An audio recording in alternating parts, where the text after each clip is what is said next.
afternoon. We're going to be talking about driving, and this is a master class. I'm a state certified driving instructor. I appreciate you coming aboard. If you have questions, go ahead and put those in. We're driving through a metro area. We're going to get on the I-94 expressway. Definitely rush hour.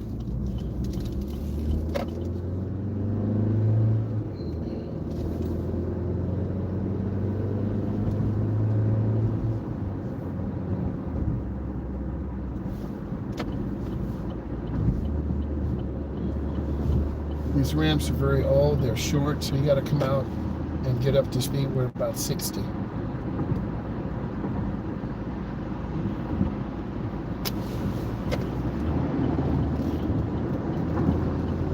I'm in the middle lane now, so now we're about 65 miles an hour. So I don't want to tailgate, so I'm off the gas. This is the magic middle lane. I don't want to tailgate. Hey, how are you doing? Okay, so it's all in the foot, right? If I were you, get some Converse. Get some really comfortable shoes that you like and practice. If you are driving in a neighborhood and you know it's 25, practice holding that speed. If you're driving on a main thoroughfare and it's 50, practice that speed. Sometime you will go over, like that Subaru to the left of me. I'm doing about 65, they're doing about 70. They're obviously pressing the gas hard. I got like some dress boots on, like from Walmart, you know, they're tan and brown, really comfortable, thin soled. I'm just holding my foot on that gas pedal, holding about 65. If I press really hard, I'm gonna end up at 80. I think the biggest thing is just feeling comfortable. Sometimes you feel stressed in a car. Like this can be stressful sometimes. For me, it's not super heavy traffic. I'm not really tired. We had a long day in the office, and now I gotta drive for like a half an hour. So I'm just cruising at about 65. If I wanted to go faster, I could get to the left, but then I'm gonna have to go 75. I'm gonna have to go 80. People are like riding me. You're gonna see a black Cadillac or Kia. It's gonna pass by me in a moment. That's that Telluride. They're pushing fast. I'm at 70 right now. So you gotta find your right foot position and pivot your right foot between the gas and brake. If you wear a really thick shoe, you won't be able to feel the gas and brake. I have a student like that right now. He's wearing some really thick shoes, and he picks up his foot got caught between the gas and brake. And the light turned green, you could hear a duh, duh, duh. He lost the gas pedal. And for me as a teacher, that's frightening because the light's green, drivers hit the gas. So you gotta have like now, there's a large slowdown. I'm just squeezing my brake real easy. If I hit it hard, we really need a dash cam so you can see people's faces. If I hit the brake hard, you're gonna see people's face get big because they're like, holy crap, I'm about to hit this car. So you just want to be real easy on the brake, real easy. Like I'm cruising at 65, okay? We're just chilling. No one's late. And always learn. When you're driving, you're always learning. When I went to Chicago this summer, I took I-94 to, I think it's I-65, and I was down in southern Indiana. They were driving about 95 to 100. A little shocking. And the semi-trucks, they were doing about 80. People were crazy tailgating. And then once I got into the bottom part of Indiana, then I didn't go to downtown Chicago. I was like on the outside parts of Illinois. And then I went to Joliet Drag Strip, which is basically like in an industrial farm area. Okay. I think I took I-80 to I-94. But when you're in a different experience, any tips on parallel parking? You got to get some trash cans in front of your house and practice. You got to go to downtown areas, downtown Detroit, downtown Houston, Texas, downtown Los, any downtown area you can go to when there's not a lot of cars, and line your car up, back up slow, cut your wheel all the way to the right, and just practice getting in. If you go in too deep, you're going to hit the curb and curb rash your rims or mess up your tires. If you don't go in deep enough, your car will be out. Like my daughter's 22. We went down to the auto show in Detroit. We had to parallel park on the opposite side of the street. It was really a tight spot. She did not feel real comfortable doing that, but her car was really too big, so we just paid parking. If you live in a downtown area, parking is like $25, $35, $45. It's expensive. And if you can find a parking spot on the street, you got to practice it. Practice in your neighborhood. Practice at a college campus. Practice, practice, and practice till you feel comfortable. You guys asked me, let me share the story. I used to drive a Camaro, had a 5-speed, had a T5 transmission. I blew the transmission up like 3 times, just racing, power shifting. I would miss third gear. Second gear, I just built the clutch, boom, second gear. But my timing was off. I messed up third gear like 3 times, so I had to get it rebuilt. So you got to practice. Would you recommend a person who does not own a vehicle to practice? Maybe your cousins, uncles, aunties, they might let you drive, get some practice, and let's tell them, hey, uncle, I love you. Listen, I need to practice driving. Could you help me? And they'll be like, you got your permit? I do. Okay. When can I come over? And if, you're their niece or nephew, they love you, they'll say yes. Okay? Now, it's almost Thanksgiving, right? You're going to hopefully be driving to your grandmother's house. I know when I was little, my cousins, it was like 30 of us. We go over to grandma's house, she fixed greens, chicken, fried chicken, baked chicken, cornbread, macaroni and cheese. The moral of the story is you got like 30 cars outside of your grandma's house. She's already little. You got to know how to park. Okay, you're going to park down the street. So ask your uncle, ask your auntie, maybe your grandmother still drives. Ask your family members. They'll probably say yes. Because most people have a second or third car. That's a great question. Keep those questions coming in, because your family will help you. Now, I just want to be real with you. My parents did not get me a car. I had to buy my own. It was the 72 Chevy Malibu. Now, look, what's up with this car? They're like in 2 spots. I paid for my own car. I got my own insurance. And then I brought it home. I was scared to bring it home. I don't know why. But I bought my own vehicle. And if you buy your own stuff, then your parents can't really say anything. My parents were really strict, like strict. So if I didn't buy my own car, I don't know what would have happened.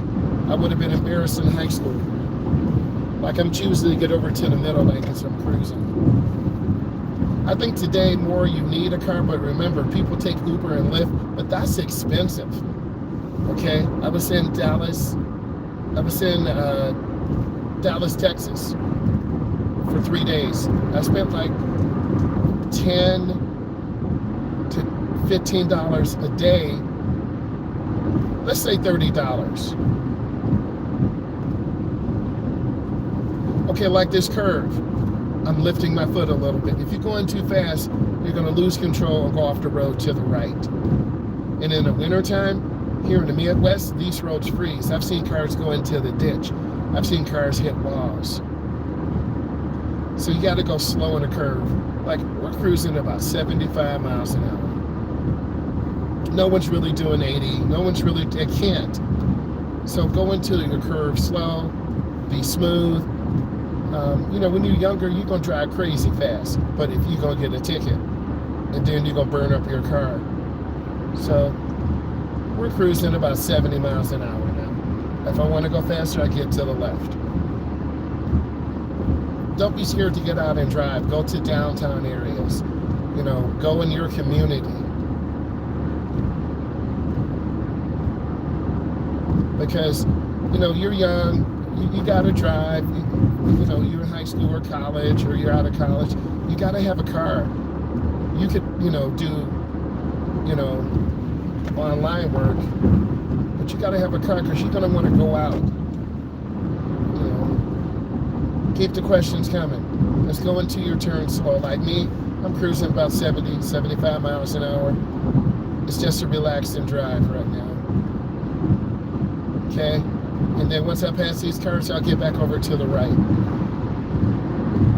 No one's pushing me to go 80 or 90. I can't say that when I was in Indiana or Illinois. They were doing 85 and 90. Okay, and just ridiculously fast. And then there was traffic coming from the right all the way over to the left. So whenever you go to another state, you got to be careful. Police, cars moving, but you can't be scared to go. Because I got invited to go to Joliet Drag Strip for a social media event, and I was like, yeah. But it was over 250 miles, so you got to get out and drive sometime. Most of you will stay in the area 20 miles a day, 30 miles a day, because you got to have a reliable car. It would suck if your car broke down, and then you got to know how to fix it. A lot of these high schools and some community colleges, they don't have those automotive shop classes anymore. Change a tire, jump a battery, how to use hand tools. I have some videos on that. I'll just have to get those up again. I went to Harbor Freight. No cap, no hate. As long as the tools work, you get them. You should always have an emergency kit in your car. Warm clothes, a high calorie bar, energy bar. Because if you get stranded, you might not be able to get help for a while. It's 65 degrees right now. We in November. Usually it's colder. So don't be scared to go out. Also underestimating how much gas you'll need. Okay, like I had to put gas in this morning. I almost ran out. I made a video this morning. I was at 24 miles. Like now I have to get over to the right. I don't want to cut off this truck, but you see this red Ford? Once I get in front of it, I can turn on my blinker. I am waiting a little late. Okay, and then I'm going to get over one lane at a time. I'm going to get over one more. And I wasn't a jerk. I didn't cut off a bunch of people. Here's an out-of-town driver from Florida. I'm quite sure that's an electric vehicle. So, they could be on a different schedule than me.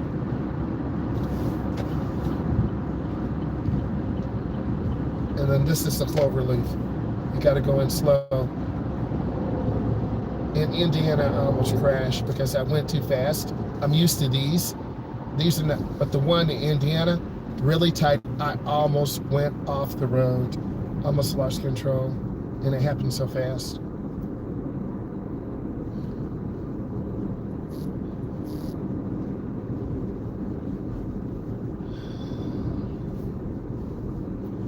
My manager's already reaching out, setting up the December driving schedule.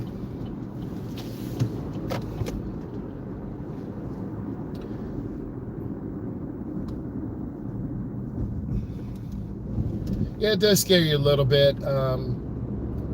You get highway hypnosis. You're used to traveling at 65 or 70, and then you got to get off to use the bathroom or get gas, and then you go real fast. It's very icy in the wintertime, and I already get up at 5. I'm going to go the long way. I get up at 5. I chill for about another half an hour, get up, take a shower, get my food ready, make sure my laptop's charged, and then get in the car and go. But I'm about a half an hour, 25 minutes from the job, and it's a straight shot pretty much.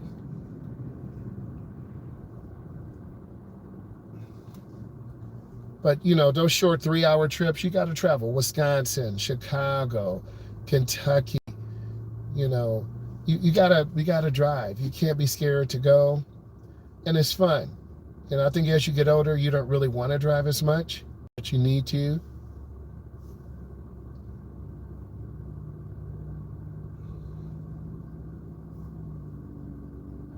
What part of the country or state are you guys from? I'm from the Midwest. Sometimes I have people here from Kentucky or Florida or Indiana. Like, this whole lane is filling up, man. What's going on with all these cars? That's what's up.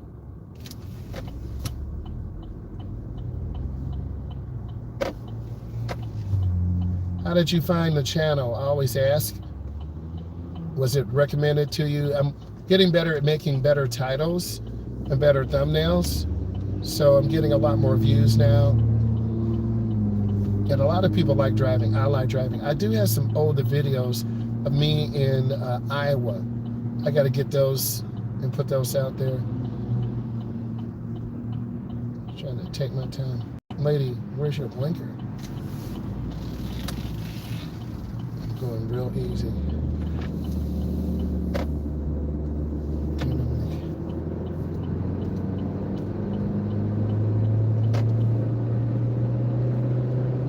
A lot of people speed on this road. You got King of Burgers, you got Taco Bell, you got McDonald's, people sticking French fries in their nose. Steering wheel properly. Yeah, I got a video that I made at McDonald's. It's got like 1.2 million views. So, and I wasn't trying to do it on purpose. I was just making a video, and it just hit. But I am a state certified driving instructor, and I do tutorials, I do lives on the expressway, on the highway, learning how to drive, and then deep driving, you know, going 2, 3, or 4 states over.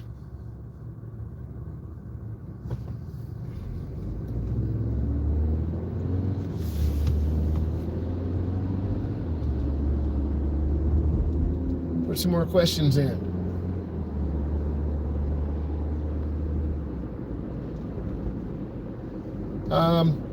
With my career, about 4. The first one, we were going straight on the road.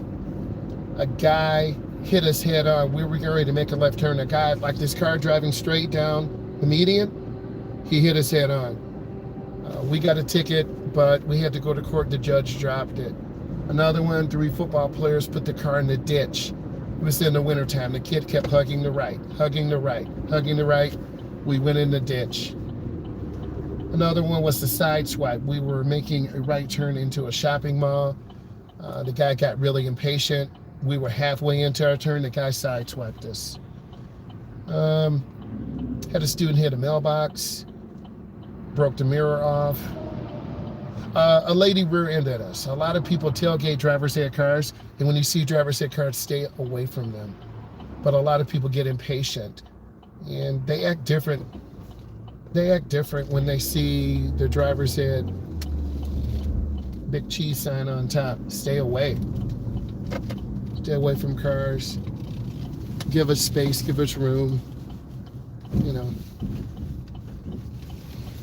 So about 4. Left turns are the most dangerous. So I really support my students and have them take time.